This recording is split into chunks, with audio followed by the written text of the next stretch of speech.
motema etondi sami naposa na yo aba papa molimo nanga ezo ganga koluka yo nana kotikateo kotambola na yo osamotema nanga kolanda yo nana kolembateo kungumba mela yo tina bomoyi. Bien-aimés, nous voulons remercier le Seigneur qui permet que nous puissions être là afin de partager sa parole, ce que Jésus a laissé pour son Église quand il disait à ses disciples, enseignez-leur à observer et à obéir tout ce que je vous ai prescrit. Nous sommes en train de développer un sujet important pour que nous comprenions que la vie chrétienne n'est pas l'aventure qu'on peut faire ou quelque chose de légère, bien-aimé. C'est une vie. Tout ce que le Seigneur a inspiré dans sa parole n'est pas seulement une connaissance, mais c'est une vie. C'est ainsi que le Seigneur dit, mon peuple périt parce qu'il lui manque la connaissance. Nous devons avoir la connaissance de la pensée de Dieu, la connaissance de ses enseignements, ce qu'il attend pour son Église, ce qu'il a laissé pour son Église. À un certain moment, nous pouvons prendre des doctrines que nous voulons et laisser à côté ce que le Seigneur avait inspiré pour son Église. Nous sommes en train de parler d'un sujet important parce que notre grand sujet de cette émission, c'est le cœur de l'homme. Parce que nous avons dit qu'on ne peut que servir Dieu par notre cœur. Parce que Dieu ne voit pas l'apparence extérieure, il sonde les cœurs. Notre apparence est l'expression de ce qui est au fond de notre cœur. Et notre sujet, il est impossible de servir Dieu sans amour. Et nous avons dit ici, au cours de cette émission, que même le salut vient de l'amour de Dieu. La Bible nous enseigne que Dieu a tant aimé le monde, il a donné son Fils unique. C'est parce qu'il a aimé qu'il a donné. Donc le salut est le fruit de l'amour. Et quand nous lisons toute la parole de Dieu, Dieu nous montre l'importance de l'amour pour le servir. Nous nous attendons à servir Dieu sans remplir les conditions qu'il a posées dans sa parole. Bien-aimés, étant chrétiens, nous devons réfléchir quel genre de chrétiens sommes-nous si nous n'arrivons pas à accomplir la volonté de Dieu qui se révèle dans sa parole. N'oubliez pas que le Seigneur lui-même a dit dans sa parole que vos voix ne sont pas mes voix. Si nous ne connaissons pas les voix de Dieu, comment nous pouvons le servir? Il dit, vos pensées ne sont pas mes pensées. Si nous n'avons pas la connaissance de la pensée de Dieu, comment nous pouvons le servir? C'est ainsi que Dieu, par amour, nous a révélé sa pensée, ses voix par sa parole. Il a laissé cette parole non pour que nous puissions avoir la connaissance, mais pour que nous puissions la pratiquer. La Bible dit, ne vous bornez pas à écouter, mais mettez en pratique. Qu'est-ce qu'on doit mettre en pratique dans notre vie? Nous avons lu ce que le Seigneur Jésus lui-même, de son vivant, quand un docteur de la loi lui a posé la question, quel est le plus grand commandement dans la loi de Dieu? Le plus grand commandement.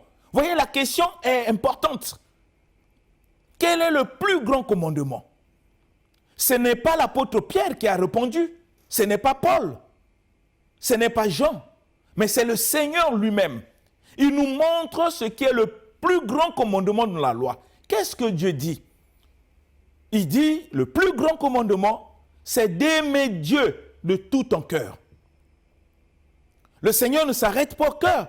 D'aimer Dieu de toutes tes pensées, d'aimer Dieu de toute ton âme et d'aimer Dieu de toute ta force. Et Jésus dit, c'est le premier et le plus grand commandement. Et la question que nous nous posons, est-ce que nous qui croyons au Seigneur Jésus, nous avons déjà accompli ce premier commandement dans notre vie? Comment je peux être fier de servir le Seigneur si je ne sais pas l'aimer de tout mon cœur, de toute mon âme, de toutes mes pensées et de toute ma force?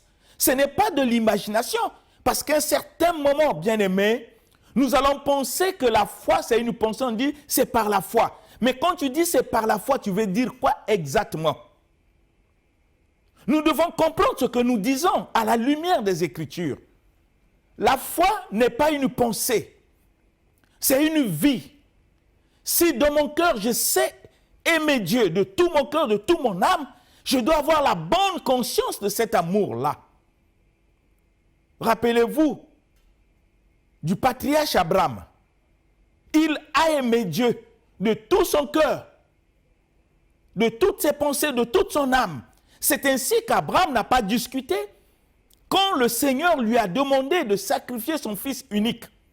C'est la preuve de l'amour qu'il avait pour Dieu. Ça veut dire, sur la terre, rien ne peut prendre la place de Dieu dans son cœur, même sa femme, même ses enfants. Parce que Jésus lui-même, quand il parle de l'amour, il nous montre ce que doit être l'amour dans le cœur de ceux qui se réclament être des chrétiens. Il dit, celui qui aime sa femme, sa vie, ses enfants, ses biens, ses maisons, plus que moi, n'est pas digne d'être mon disciple. Donc, on devient disciple de Jésus, non parce que nous chantons Dieu, non parce que nous prêchons, non parce que nous faisons des croisades ou des conférences. Non, on est disciple de Jésus si nous l'aimons de tout notre cœur, de toute notre âme, de toutes nos pensées et de toute notre force. Il faut qu'on ait cette conscience de l'amour auquel Dieu nous demande. Et le Seigneur ajouta,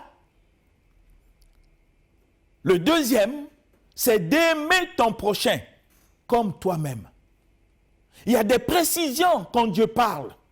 Il ne dit pas qu'il faut aimer ton prochain. Il te dit, tu dois aimer ton prochain comme toi-même.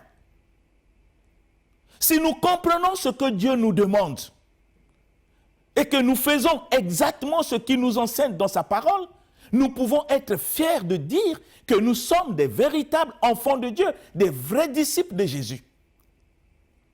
On n'est pas disciples parce qu'on parle de Jésus. On n'est pas disciples parce qu'on prêche la parole. Tout le monde peut le faire, intellectuellement. Mais on est disciples quand dans notre cœur, l'amour que nous avons pour Dieu est vrai et l'amour que nous avons pour notre prochain est vrai. C'est des sujets que nous n'arrivons pas à aborder en regardant notre vie à la lumière de la parole pour se poser la question, qui sommes-nous pour le Seigneur? C'est ainsi que le Seigneur a dit dans le livre de Luc que nous avons toujours lu ici, « Pourquoi m'appelez-vous Seigneur? Si vous ne faites pas ce que moi je dis, pourquoi m'appelez-vous Seigneur ?» C'est comme si Jésus refuse qu'on puisse l'appeler Seigneur si nous ne sommes pas capables de faire exactement ce qu'il nous enseigne. Mais qu'est-ce que Dieu nous enseigne? Il veut que nous puissions l'aimer. C'est l'amour, premièrement. L'aimer de tout notre cœur. Si nous n'arrivons pas à aimer Dieu de tout notre cœur, de toute notre âme, de toute notre force et de toutes nos pensées, mais il est impossible de le servir. Comment on peut servir un Dieu auquel nous n'aimons pas? L'amour que nous devons donner à Dieu, ce n'est pas l'amour qui vient de nous, mais c'est l'amour tel que Dieu le révèle dans sa parole. Afin de disposer notre cœur, notre âme, si nous voulons servir le Seigneur et le suivre, il faut que nous puissions prendre conscience si notre cœur aime Dieu. Et si nous aimons Dieu de tout notre cœur, nous n'avons plus à discuter ou à faire des choix, quel que soit ce que Dieu nous exige, parce que l'amour que nous avons de lui est conforme à ce qu'il nous demande. Nous n'avons pas de choix, parce que nous avons déjà choisi. Et celui que nous avons choisi, c'est Dieu. Abraham, entre son fils et Dieu, Abraham a choisi Dieu parce qu'il était capable de sacrifier son fils pour Dieu. La question que nous devons nous poser, est-ce que sommes-nous capables de tout abandonner si Dieu nous l'exige à cause de l'amour que nous avons pour lui? Parce que l'amour n'est pas une confession, c'est une vie. Une vie qui doit se manifester par des actes que nous posons. Et le Seigneur nous dit que nous devons aussi aimer notre prochain comme nous-mêmes. Aime ton prochain comme toi-même. Essayons un peu de réfléchir, bien-aimés. Si dans nos églises, nous avons des inimitiés, nous avons des partis pris, nous avons des divisions, posons-nous la question, sommes-nous vraiment les disciples de Jésus? Est-ce que nous sommes en train d'accomplir la volonté de Dieu telle que Dieu l'a révélée dans sa parole? Parce que nous voulons amener Dieu sur le matériel. Voyez l'erreur que nous commettons, les chrétiens. Nous oublions que Christ est venu sur la terre, non pour nous donner des voitures, non pour nous donner des bénédictions, non pour nous donner les mariages. Non, ça c'est des accessoires. Christ est venu sur la terre pour vaincre le péché. Le péché, c'est une vie. C'est cette vie que le Seigneur appelle dans la parole la chair. Il est venu vaincre ces choses pour nous communiquer une vie nouvelle que la parole nous révèle. Un amour vrai, tel que Dieu le veut, pour que nous puissions la manifester dans notre conduite. Voilà le but. Le reste sont des accessoires auxquels Dieu nous donne comme bonus, comme cadeau. Mais parfois, nous mesurons notre vie par les biens matériels que nous possédons. Si on a des voitures, si on est marié, si on a l'argent, le commerce marche, on a l'impression que nous sommes des chrétiens, mais nous ignorons qu'est-ce qui est dans notre cœur, notre vie. La vie qui n'a rien à voir avec de l'argent, avec des voitures, avec le mariage, la vie qui est au fond de notre cœur, c'est quel genre de vie? Parce que nous ne pouvons pas sanctifier le nom de Dieu par des voitures, par des commerces, par la prospérité, par le mariage. Non, on sanctifie le nom de Dieu par notre conduite, par notre comportement. Et il faut que notre conduite manifeste sa parole pour que nous devenions nous-mêmes des hommes et des femmes paroles sur la terre. J'aimerais que chacun réfléchisse. L'amour est le centre de tout. Sans amour, mes bien-aimés, il est impossible, je pèse bien mes mots, de servir Dieu. C'est vraiment impossible. L'amour que Dieu nous demande, ce n'est pas l'amour que nous imaginons. La Bible nous enseigne que le Saint-Esprit déverse dans notre cœur l'amour de Dieu. Mais nous nous réclamons que nous avons le Saint-Esprit, mais dans notre manière d'être, de vivre, on ne voit pas le fruit de l'amour, bien-aimé. S'il n'y a pas l'amour dans notre vie, même la présence du Saint-Esprit devient comme douteux. Parce que l'amour que Dieu nous exige dans sa parole vient en nous par le Saint-Esprit. Il déverse son amour dans notre cœur par le Saint-Esprit. Est-ce que sommes-nous prêts à aimer tel que Dieu attend de nous? Si dans nos églises, l'amour auquel le Seigneur nous exige était notre vie, les églises ne vont jamais se diviser. Il n'y aura jamais l'inimitié au sein des églises. Des divisions, il n'y en aura pas. Parce que c'est l'amour qui prime. Et c'est l'amour qui se manifeste. Et nous avons vu au cours de cette émission comment Dieu lui définit l'amour. Comment lui définit l'amour? Qu'est-ce qui me convainc que j'ai l'amour? Dieu le définit. Nous avons lu le livre de 1 Corinthiens chapitre 13. À partir du verset 4, nous avons compris ce qu'est l'amour. Comment je peux être convaincu que j'ai l'amour? La Bible me dit, l'amour pardonne tout. Est-ce que je sais pardonner? Quand les gens me font du mal, Quand il y a des personnes qui ne me portent pas dans leur cœur et que moi je sais, est-ce que je sais pardonner? Vous voyez que c'est une vie. Si je suis incapable de pardonner ceux qui me font du mal, comment je peux prétendre aimer Dieu? Parce que le Seigneur me dit dans sa parole, si tu ne sais pas aimer celui que tu vois, comment tu peux aimer Dieu que tu ne vois pas? Ce n'est pas un pasteur qui le dit, c'est le Seigneur auquel tu réclames être ton sauveur. Il dit, si tu ne sais pas aimer ton prochain, quels que soient ses défauts, quels que soient ses manquements, quel que soit ce qu'il est, si tu ne sais pas l'aimer, comment tu peux dire aux gens que tu aimes Dieu? Nous l'avons lu. La Bible dit que l'amour supporte tout. Si je ne sais pas supporter les autres, dans leurs manquements, dans leurs défauts, comment je peux prétendre aimer Dieu? Bien-aimé, on ne peut pas faire des aventures dans la vie chrétienne. Il faut qu'on ait une bonne conscience de qui nous sommes. Nous ne devons pas confesser des choses que nous ne sommes pas. Nous devons dire exactement ce que nous sommes parce que la parole nous a transformés. Regardez comment Dieu dit, comment on devient enfant de Dieu. Comment on le devient? On ne le devient pas par des confessions des gens. Quelqu'un peut réciter des choses et te pousser à réciter. Satan quitte dans ma vie, maintenant je suis enfant de Dieu. Non, bien-aimé, lisez la parole. La Bible dit au commencement était la parole. Et Dieu dit à tous ceux qui l'ont reçu et à ceux qui croient en son nom, il faut recevoir. Qu'est-ce que ça veut dire recevoir la parole? Quand Dieu me dit, il faut aimer tes ennemis, et que je sais que je n'avais jamais cette capacité d'aimer les ennemis, mais puisque je crois en Dieu et que je l'aime de tout mon cœur, je dois impérativement apprendre à aimer mes ennemis.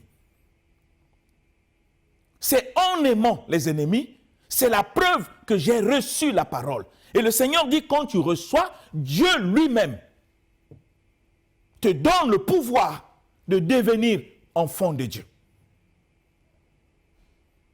Mais si je ne sais pas aimer mes ennemis, nous l'avons lu dans le livre de Matthieu au cours de cette émission, le Seigneur Jésus dit, moi je vous dis, moi je vous dis. Jésus dit, moi je vous dis, aimez vos ennemis. Bénissez ceux qui vous maudissent. Priez pour ceux qui vous maltraitent et qui vous persécutent. Réfléchissons, bien-aimés. Nous allons lire ce passage et nous allons commencer par là pour que nous comprenions, parce que nous allons voir d'autres choses aujourd'hui, mais nous allons commencer pour que chacun comprenne. Est-ce que vraiment nous servons le Dieu créateur du ciel et de la terre, ou nous avons créé des hérésies, des doctrines auxquelles nous voulons mesurer notre vie, et ces choses n'ont rien à voir avec ce que le Seigneur nous recommande dans sa parole. Dieu n'a pas laissé la parole pour que ça soit seulement prêché, mais Dieu a laissé la parole pour que nous puissions vivre conformément à ce qui est écrit. Regardons le livre de Matthieu, bien-aimé. Lisons le livre de Matthieu. Vous allez voir ce que le Seigneur nous enseigne dans sa parole. Matthieu chapitre 5. Nous allons lire le verset 44. Matthieu 5, 44. Écoutons ce que le Seigneur Jésus lui-même nous recommande, ce qu'il veut voir dans notre vie. Matthieu. Matthieu chapitre 5. Au verset 44, dans la version Louis II, nous lisons notre Seigneur. Amen. Mais moi, je vous dis, aimez vos ennemis, bénissez ceux qui vous maudissent, faites du bien à ceux qui vous haïssent, et priez pour ceux qui vous maltraitent et qui vous persécutent. Amen. Amen. Est-ce que nous partons à l'église pour mettre en pratique ce que Dieu nous enseigne par sa parole? Ou nous partons à l'église pour nos intérêts personnels? Nous voulons profiter de Dieu pour résoudre nos situations. Ici, c'est Jésus qui parle. Mais qu'est-ce qu'il nous dit? Il dit, moi, je vous dis. Ce n'est pas l'apôtre Pierre. Ce n'est pas Jacques. Ce n'est pas Jean. C'est le maître lui-même. Il dit, moi je vous dis, aimez vos ennemis, bien-aimés. J'insiste. Parce que le chemin du ciel, il n'y en a pas deux. Le ciel, on ne peut pas rentrer dans des imaginations, dans des aventures qu'on fait dans la vie chrétienne. Non, il faut que chacun prenne conscience pour savoir si exactement ce que Jésus nous enseigne, c'est ça ce qui est devenu ta vie.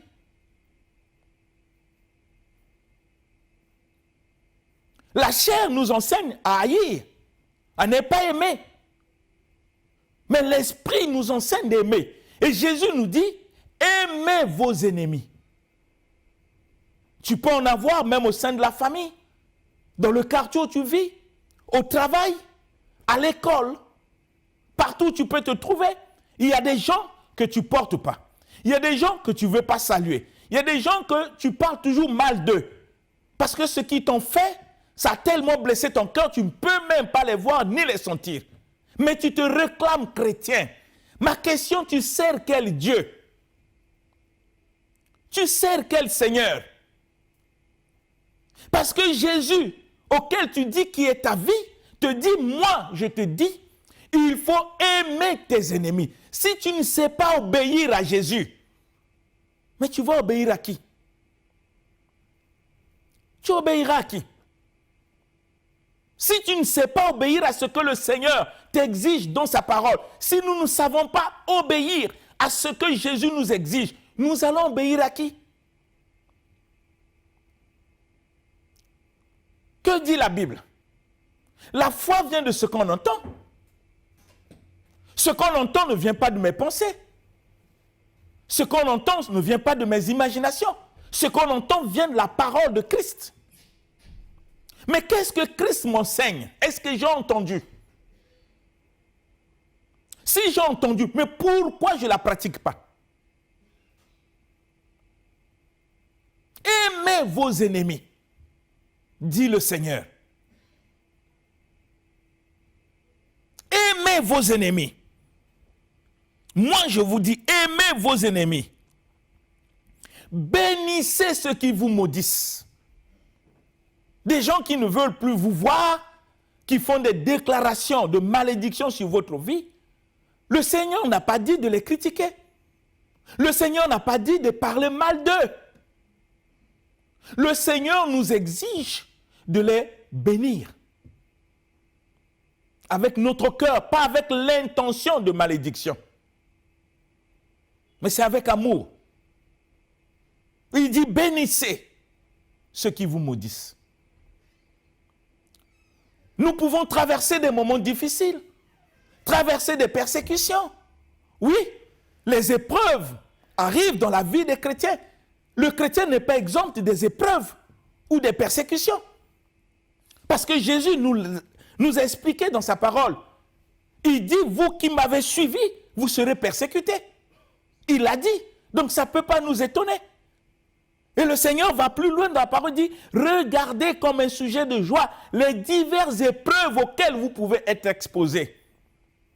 Nous ne savons pas de quelles épreuves qui peuvent arriver demain, aujourd'hui dans notre vie, mais ce que nous savons, c'est que nous ne sommes pas exempts des persécutions ni des épreuves, parce que Dieu nous a révélé cela dans sa parole. Mais quand ces choses arrivent dans notre vie, quand nous sommes persécutés, quand on est maltraité, nous ne devons pas réagir comme nous le voulons, mais parce que nous sommes des chrétiens.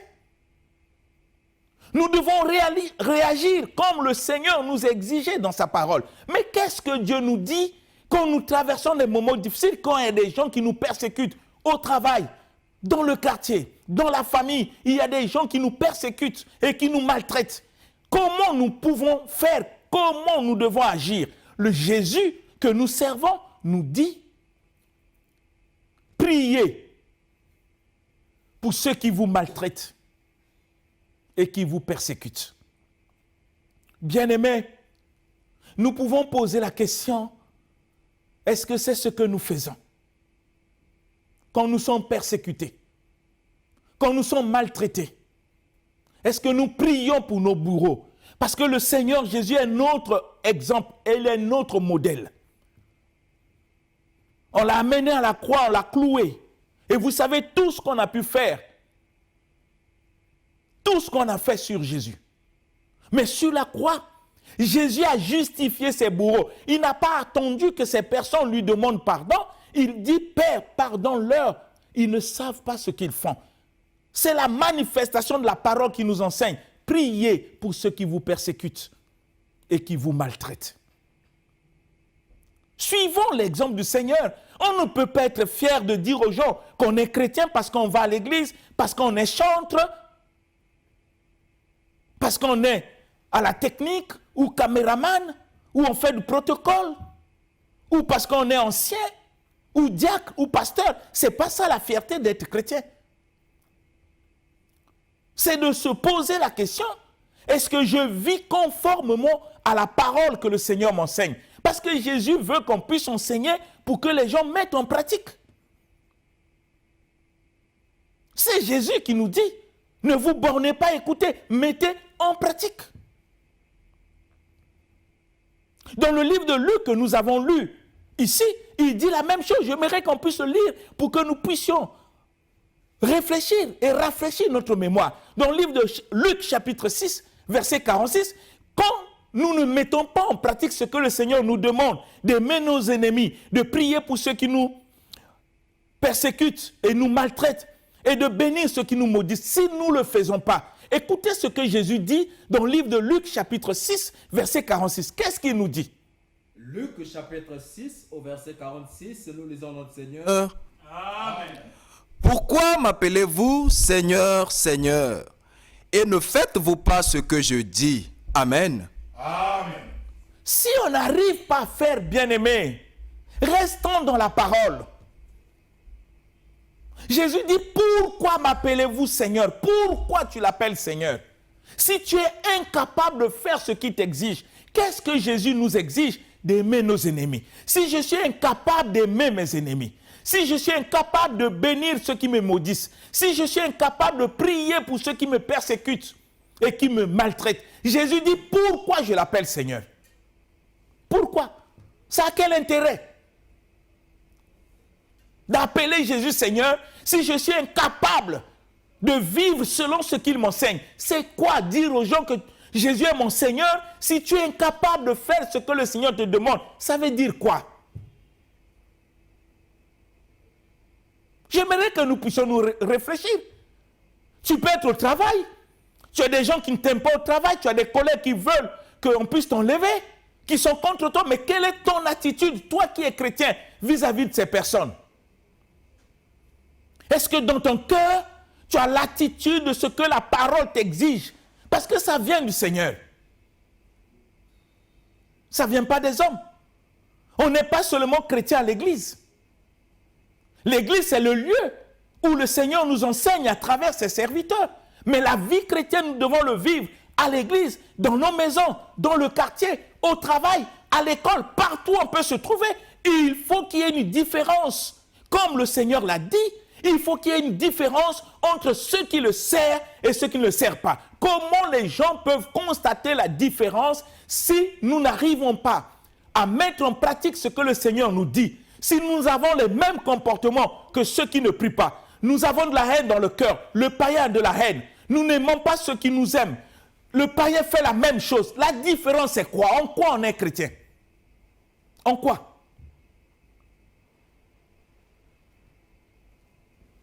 Vous comprenez avec moi qu'il est impossible, bien-aimés, de servir Dieu si nous n'avons pas l'amour. Impossible. Mais parce qu'il y a même des gens qui prophétisent. Ils pensent qu'en prophétisant, ils sont chrétiens. Il y a des gens qui parlent en langue. Ils pensent qu'en parlant en langue, ils sont chrétiens. Il y a des gens qui se réclament avoir la foi jusqu'à déplacer les montagnes. Ils pensent qu'en pensant comme ça, qu'ils sont chrétiens. Non. Ce qui fait de toi chrétien, fils et fille de Dieu, c'est l'amour.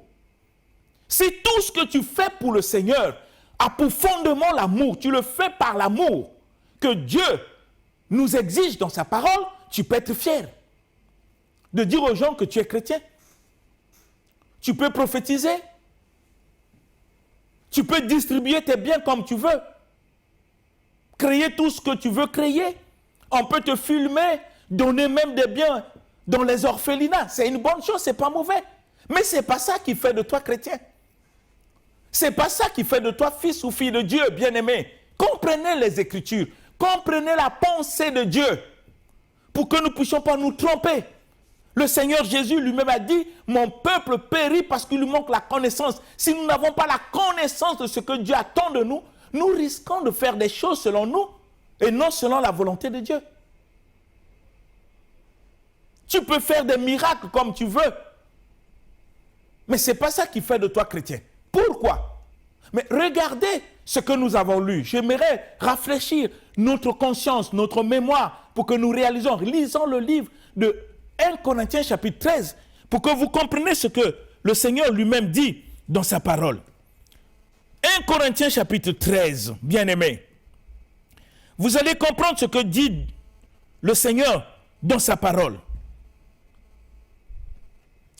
Lisons à partir du verset 1, le verset 2 et jusqu'au verset 3. Regardez comment Dieu lui parle. On peut être fier parce qu'on prophétise, on peut être fier parce qu'on fait des miracles, on peut être fier parce qu'on dit aux gens qu'on a la foi jusqu'à transporter les montagnes. Mais écoutez Dieu, si ces choses n'ont pas pour fondement l'amour, que dit la parole du Seigneur?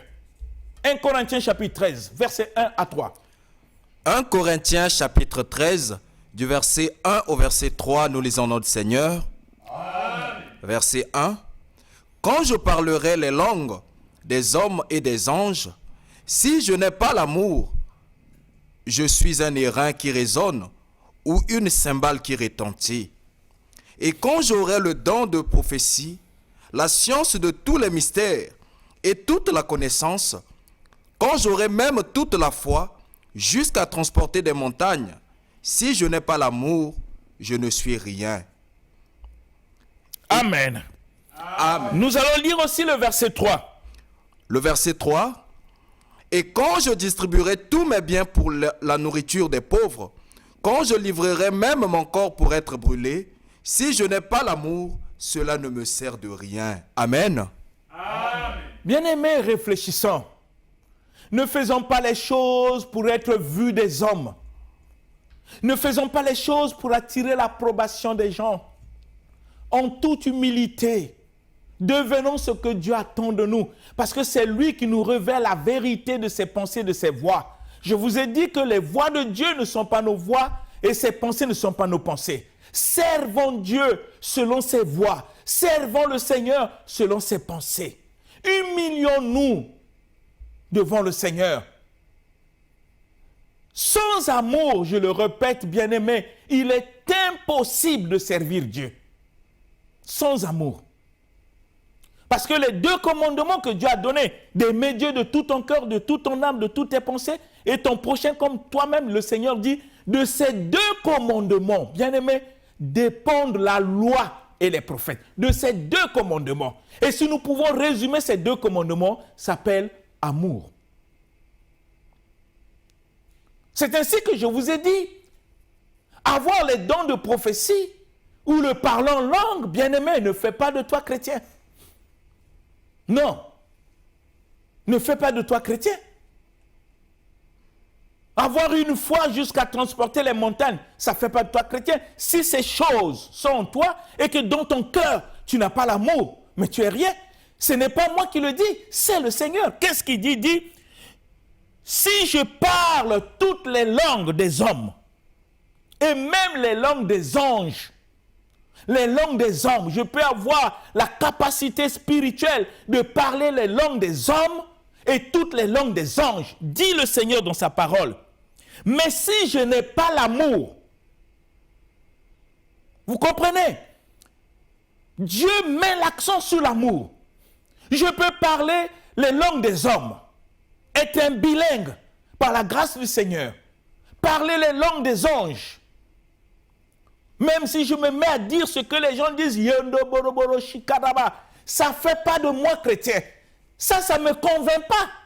Le Seigneur dit, je peux faire ces choses. Si je n'ai pas l'amour, regardez comment la parole nous enseigne. Si je n'ai pas l'amour, je suis qu'un airain. qui résonne, une cymbale qui retentit. Si je n'ai pas l'amour. Et le Seigneur va plus loin, il dit, et si j'ai la prophétie, dans nos églises, beaucoup prophétisent. Ils pensent que prophétiser fait de toi chrétien, fils ou fille de Dieu. Non, Dieu dit le contraire. Lisez la parole pour comprendre la pensée de Dieu. Il dit, si je prophétise, si j'ai la connaissance de tous les mystères, je peux dévoiler la vie des gens. Le Seigneur me montre, il y a quelqu'un qui souffre de ceci. Ça ne fait pas de toi chrétien si tu n'as pas l'amour, bien-aimé. Ce n'est pas moi qui le dis, c'est le Seigneur. Je peux avoir la connaissance de tous les mystères, la science de tout, avoir même la foi, bien-aimé, jusqu'à transporter les montagnes, faire des miracles extraordinaires. Le Seigneur me dit dans sa parole, si en faisant toutes ces choses et que je n'ai pas l'amour, Dieu dit, je suis rien. Tu es rien. Parfois, tu ne te rends pas compte. Tu t'attaches à la prophétie, tu t'attaches à la connaissance pour montrer aux gens que tu connais quelque chose, mais devant Dieu, tu es qui? Dieu dit, tu es rien. Pourquoi? Mais parce qu'il n'y a pas l'amour dans ton cœur. Je peux faire des dons aux gens, aller dans les orphelinats, partager des habits, l'argent, des vivres. Les gens peuvent me filmer et je monte ça à la télé. Mais ce n'est pas ça qui fait de toi chrétien. Tu peux même sacrifier ta vie pour les autres. C'est bien ce que tu fais. Mais ça ne fait pas de toi chrétien. Parce que Dieu dit, tu peux faire toutes ces choses. Si tu n'as pas l'amour, cela ne te sert à rien. Est-ce que nous pouvons comprendre la pensée de Dieu, bien-aimé?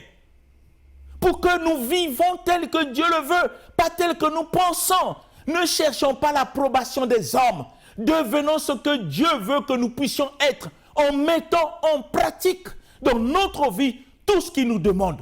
Rappelez-vous de l'apôtre Paul, qui est l'apôtre des nations. Il avait une vie charnelle.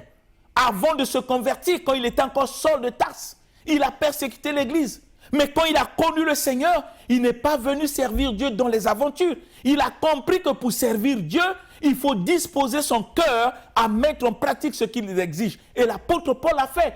Il dit, tout ce qui était pour moi comme des gains, des avantages, qui faisaient ma fierté dans la vie, qui était charnel, je les ai abandonnés et regardés comme une perte à cause de l'excellence de la connaissance de Jésus-Christ. Et il ajoute, si je vis, ce n'est plus moi qui vis, c'est Christ qui vit en moi.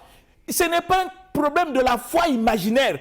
Quand il dit que Christ vit en moi, ça veut dire que dans sa vie, il vit conformément à l'enseignement que Jésus-Christ a laissé pour son Église. Donc, il manifeste l'amour tel que Dieu le veut. C'est ainsi que l'apôtre Paul pouvait dire « Injurier, nous bénissons ». Ça, c'est l'accomplissement de la parole dans sa vie. Je veux que, bien-aimés, ne devenons pas des chrétiens de discours ou des chrétiens fantaisistes. Non, bien-aimés, vivons la vérité de ce qui est écrit. Nous allons contempler la gloire de Dieu. On va marquer la différence et nous devenons des Écritures faites chair par notre comportement et notre conduite. Alors, le Seigneur sera glorifié parce que l'amour que nous manifestons est parfait en nous par le Saint-Esprit. Je veux que nous puissions réfléchir, que chacun mire sa vie à la lumière des Écritures pour voir si exactement nous sommes dans nos comportements, dans notre conduite, ce que Dieu attend de nous, tel qu'il a révélé dans sa parole. Que ça puisse être ainsi dans la vie de tous ceux qui veulent servir le Seigneur. C'est au nom de Jésus-Christ que j'ai ainsi demandé. Amen. Amen. Il faut rattraper. Abba, papa, motema, etondi sami, naposa na yoe.